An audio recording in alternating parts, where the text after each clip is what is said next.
Just to have a gauge on the audience, who heard of meta transactions before? Does everyone know about meta transactions? So it's a key concept behind enabling gasless experience for your users. My name is Zach. I'm the CTO of Suberra protocol.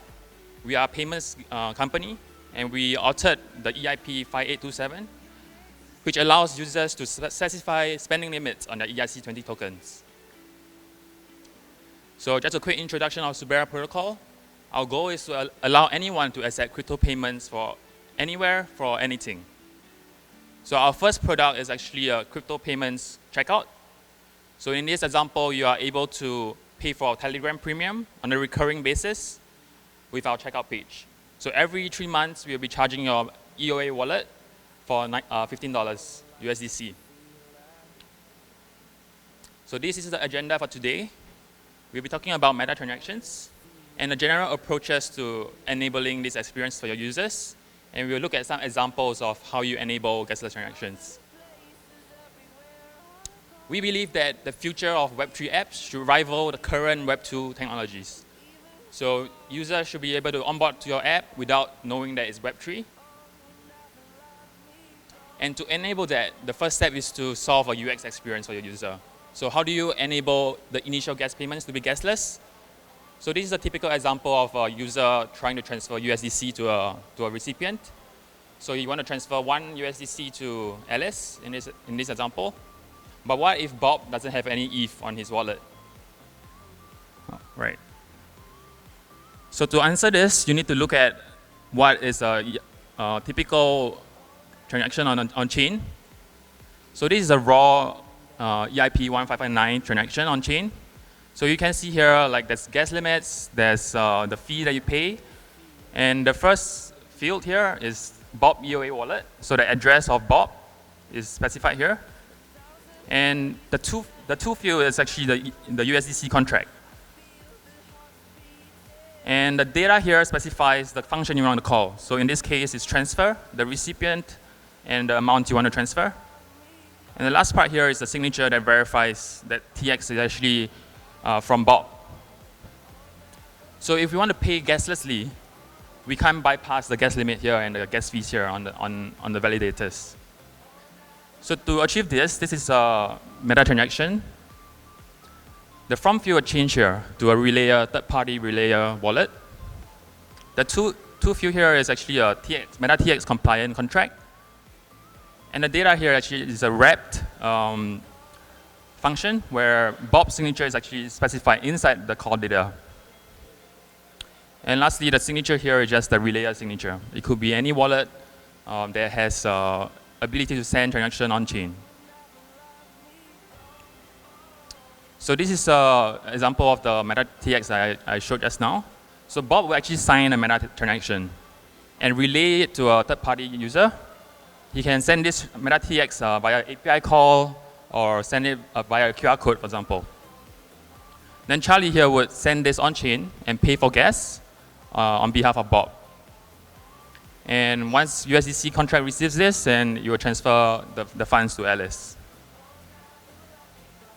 So in summary, meta TX are off-chain signed wrap transactions that is submitted to the network by a third-party relayer. The signature verification is now handled by the smart contract itself.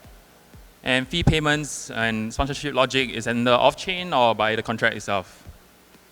And the traditional caller identification is now changed.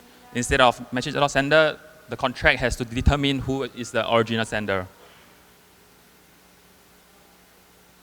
So there are 3 main general approaches to enabling this.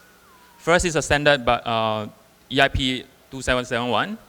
It's a way of identifying who's the actual sender and verifying the signature on chain.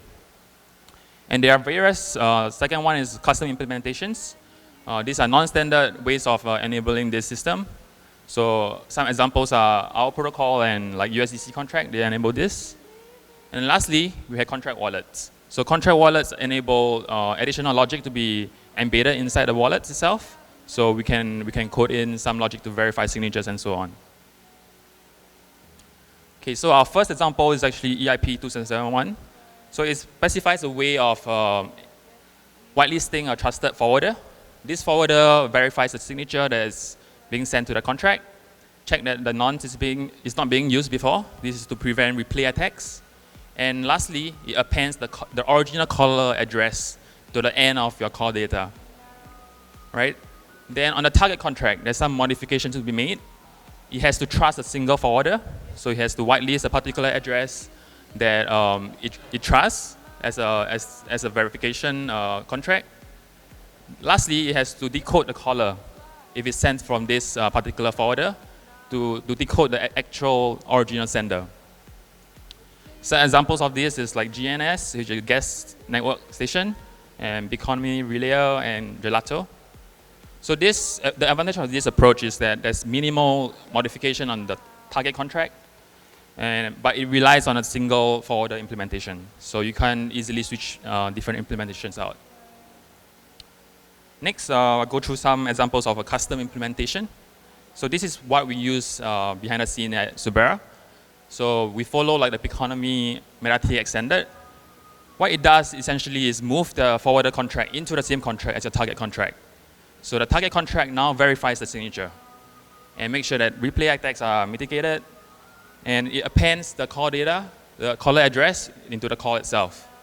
And at the same time, you also decode the caller if it's sent by itself. Right, so this approach is flexible, it's pretty use case specific, but there's lots of modification on the contract itself. So some examples, like we have our own EIP implementation that uses this. USDC on Polygon uses this as well. Gelato Relayer, some implementations does it as well. Next is a second custom implementation. This is used by like 1inch Fusion. They have a mix of off-chain and on-chain verification. So you send your limit order to their centralized system, which verifies signature. Then the network of resolvers actually resolve your limit orders and send it to the target contract. So they whitelist a set of trusted workers that can call this function. Then at the same time, they decoded the custom parameters like gas limits in their own ways. So this is pretty much broad-based. You can use this for any use case. But sometimes it depends on like a centralized security, off-chain security. Lastly, we have contract wallets. One major popular use case right now is AA wallets. So AA wallets sends essentially meta transactions as user operations. So user operations are actually meta transactions itself. So Bob in this case, he signs his own user operations, then submit it to the AA mempool. Then your bundlers will actually validate this and submit a bundle of operations to the 4337 entry point. And this entry point here would validate it with the paymaster to check whether there's any sponsorship of your gas payments. If so, you will pay for the gas on behalf of the user. Then call the execute function on your AA wallet. Then in this case, transfer event will be sent to the USDT contract, which doesn't support meta transaction in this case, but it still be able to transfer gaslessly because the major advantage of contract wallets is that the target contract needs no modification. So you can interact with existing contracts that never implemented any meta-TX code before. But the downside of this is the user has to migrate over from an EOA wallet to a contract wallet. Right, so in summary, the key changes are, firstly, you have to implement some management controls. You do not want to sponsor everyone's gas. You have to specify like whitelisting of users or contracts. You have some sponsorship control and logic behind it. This can be off-chain or on-chain. Next is if you choose the first two approaches, which is the custom approach or the EIP 2771 approach, you have to change your target contract to recognize the original sender. And this is typically possible by replacing your message.sender with a custom function called message underscore message sender. Right? Then thirdly is gas payments. There's various logic behind gas payments. One of them is whether it's synchronous or async. So synchronous means that every transaction is paid on the spot in the same transaction, or async is like a post-paid mechanism where every few months, every month you pay at the end of the billing cycle. Lastly, the smart contract has to verify the signature handled by our smart contracts. So a popular option is to use EIP 712, where the user can actually read on your MetaMask what actually you are signing. So lastly, if you want to enable gasless transaction, these are some services you can actually use.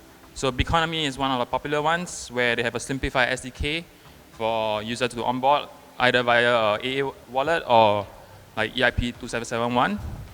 Gelato here is a second option where you can automate various contract calls, and they have a unified gas payment where you can pay for gas on one network for a transaction on another network. And GNS is actually a decentralized version of a relayer network where different relayers fight to sponsor your gas transaction. And this enables a completely decentralized solution if your application requires it. Lastly, this is what we use at Suberra. Open Zeppelin is it's just a managed relayer wallet that is controlled via API.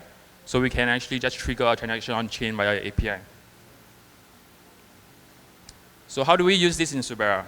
Right, this is our checkout page. We first require the user to sign a ERC20 permit. This is to enable spending of USDC allowance. Next, once the user signs a permit, we actually batch a multi-call operation where we send the permit and then a MetaTX approval on our EIP 5827, so approve renewable allowance and pay for the product.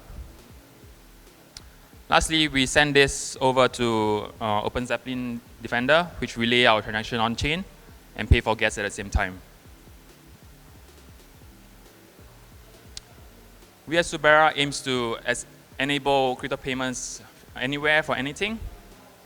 We are actually introducing our Suberra accounts, which is a non-custodial AA wallet that enables gasless payments anywhere for any contracts down the line.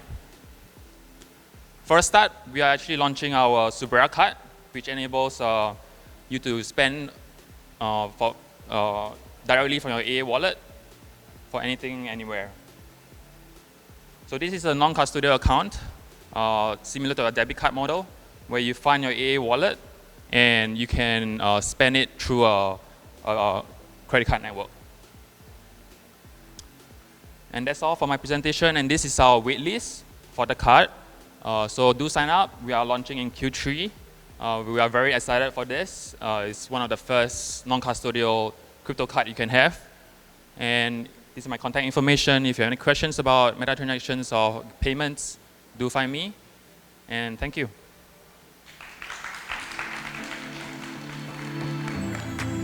So this will be all of the talks in the morning. We will take a break and come back around like 1 p.m. More talks coming. Thank you.